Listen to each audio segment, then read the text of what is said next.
Hey everyone, Erin here. Welcome back to the Impatient DIYer. Today I'm bringing you 3 different DIYs that I decided to do using the 3 Shamrock hangers from the Dollar Tree.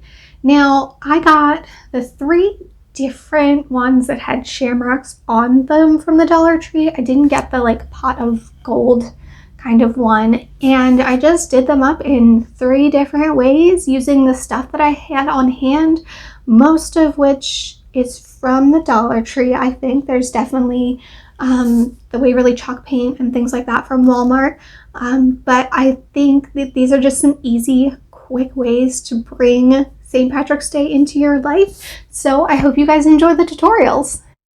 Okay, so here are the 3 shamrocks that I am using. So let's get into the first one. The first one that I am doing is this Shamrock Wreath kind of hanger. And I really liked this one. So I'm super excited to just hang this one up. So I'm using the green acrylic paint from Dollar Tree again. Also using some folk art home decor chalk paint, and then the metallic gold folk art paint as well. So to paint the shamrocks, I am mixing the green acrylic paint and the folk art chalk paint together. 1, to try and get a little bit of a darker green, and 2, I was really hoping that maybe I would get a little bit more coverage. That didn't really happen, but I was really hopeful. And I have a habit of not mixing enough of the paint that I want to use to cover something. So I actually just kind of made a whole bunch of this. And as you can see right here, just off the bat, I did not get any more coverage than I probably would have just using the acrylic paint by itself. I feel like I did get a little bit of a darker color from when I've used it before. Actually, looking at a project that I have sitting on my nightstand, it is not actually any darker either.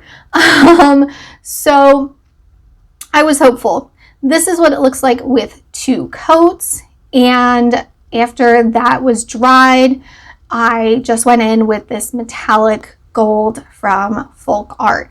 I got a pack of metallics from folk art from Walmart. I think it was maybe $3 for 6.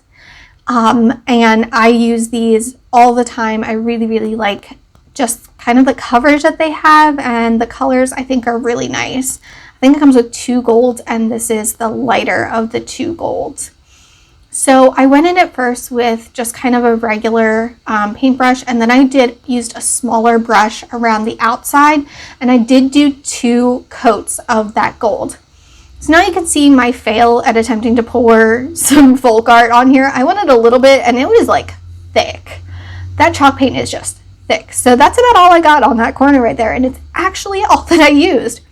So I first went through and wrote this out with a pencil, and as you can see here, it doesn't really show up. So I used a Sharpie marker next to write over it again, and that kind of showed up. But then the sucky part is, what I wish I would have done is erase my pencil marks before I did this, before I started painting, because I ended up having to go over those in gold a whole bunch at the end, and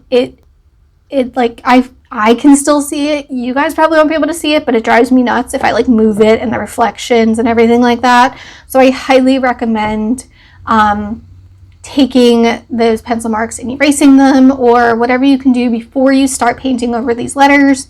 It'll just make your life a lot easier and make the whole thing look a little bit cleaner, in my opinion. Now, I actually enjoy freehanding cursive. I was looking at a painting with a twist thing I did, and I'm really terrible at freehanding regular print letters, but cursive I kind of enjoy. So I am just doing this word sláinte, which is an Irish word, and I absolutely love this. I think it kind of brings a little bit of the traditional Irish in, not just the let's get drunk and listen to Irish music. So I kind of wanted to just bring that in a little bit.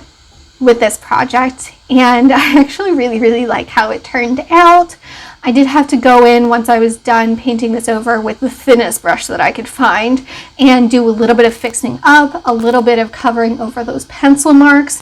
But I think all in all, this might have taken me one HGTV episode to do, because you guys know that's how I measure things. I don't know if it was an hour, whatever. It was one HGTV episode. So this is what it looks like once I'm done painting, and I actually just took the twine hanger and put it right back in. I don't really have a problem with the twine hangers. I don't care if there's a hole in my hangers. I wasn't going for something super high-end. I just wanted something pretty. So this is what it looks like hanging up on the wall above my desk. You can see it's pretty thin writing, but I really like how it turned out. On to wall hanger number 2. This one, I don't know why, but I love it. I don't know why. My fiance thinks it looks weird. I don't know what he's talking about, but I really like it. Okay, so the first thing that I did was I used that same green paint from the first hanger, and I actually painted that along with it just to make my life a little bit easier. I did not care if I got any of that green paint on the hanger itself. Outside of the heart part, because I'm just going to go ahead and paint that in black. So I am just using some white acrylic paint that I have had since college. It covers just about like a chalk paint now because of the thickness of it and everything. So I'm just going to use this until it dies pretty much. I did 2 coats of the green, and I'm going to go ahead and do, I think, 2 coats of the white and 2 coats of the orange. No, 1 coat of the orange. So the orange is I think it's a folk art chalk, but it's not like a chalk paint. It's just like a chalk-like paint or something. It's strange. I don't know. Yeah. I'll find that and put it down in the description box. But I really like this color. I used it in the fall, and I thought it was just a perfect color for this project as well. So yeah, only 1 coat of the orange and 2 coats of the white. I wish I would have done white before I did the green, because that's the only one you can see the wood grain through. But I have this hanging above my desk right now, and I still like the way that it looks.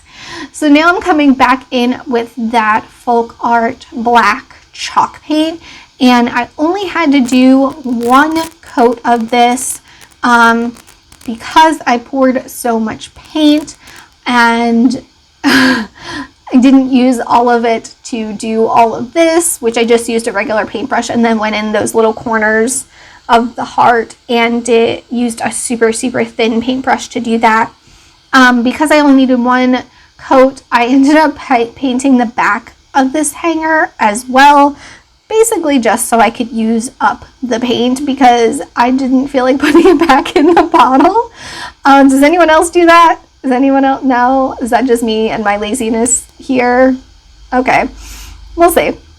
But I just used kind of a flathead brush. I feel like that's a more screwdriver term, but I'm going to use it here.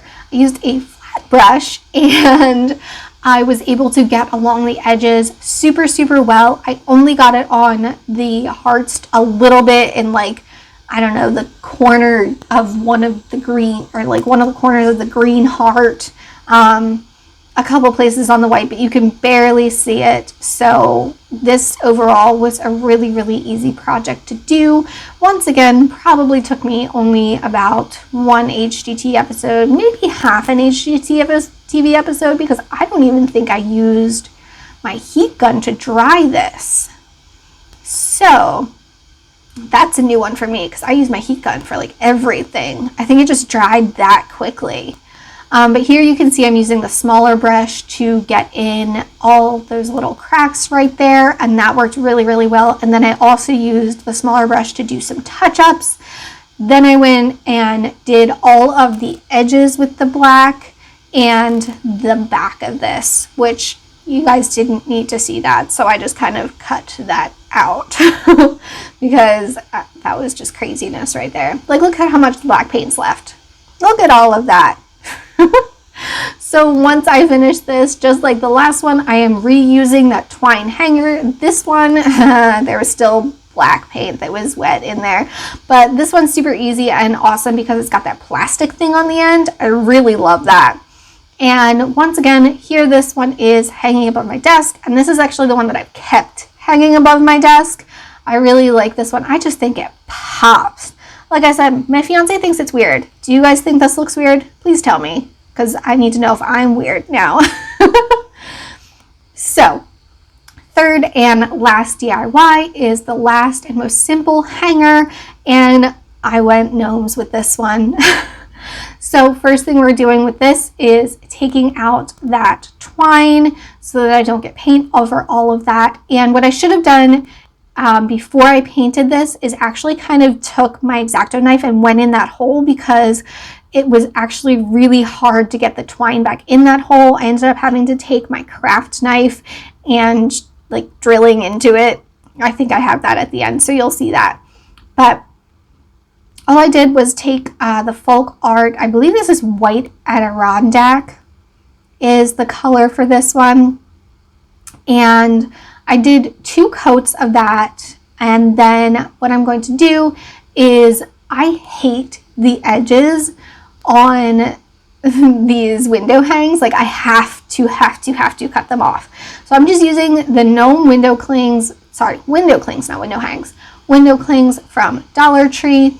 And I am cutting off all of the edges because I feel like that just makes it look so much cleaner. Yeah, it's a bit of work, but honestly, I like how that turns out so much more than leaving that on, because on this one, this is a bone to pick with window clings. Why do you have to make the clings colored? Why can't you just make them white? Like, if I'm painting a white or clear, if I'm painting a thing white, why would I want a blue outline on the things that I am putting on it? That doesn't make sense. This is the ish that I have with window clings. So because it's like the slightly blue kind of color, I ended up cutting all of these out. It did take me quite a bit of time. I had actually turned off HGTV, so I don't know how long this took me. And I cut out the 3 gnomes and the pot of gold, which says lucky, and I gnome it. And I put that one in the center, and then one of each of the gnomes in the 3 clover leaves. And then I decided it looked a little sad, so I took those mushrooms, and you'll see here, it just needs something. I took some of those mushrooms and I cut those out as well. The nice thing about these is, even though it takes a little bit to cut them out, it's actually really like easy. I feel like you could use a pair of dull scissors and it would still cut through these. So I decided it still needed a little bit more, so I took one of these smaller shamrocks off of the window cling sheet and one of the medium-sized shamrocks, and I put those on the stem.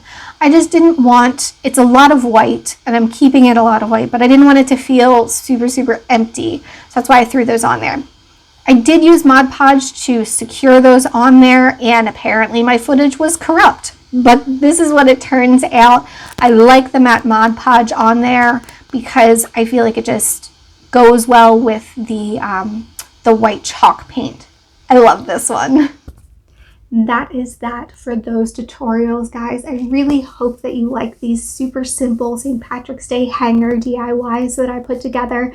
And I've got some more St. Patrick's Day stuff headed your way before we kick it over to spring and Easter. So I hope you guys stick around, and I'll see you guys next time.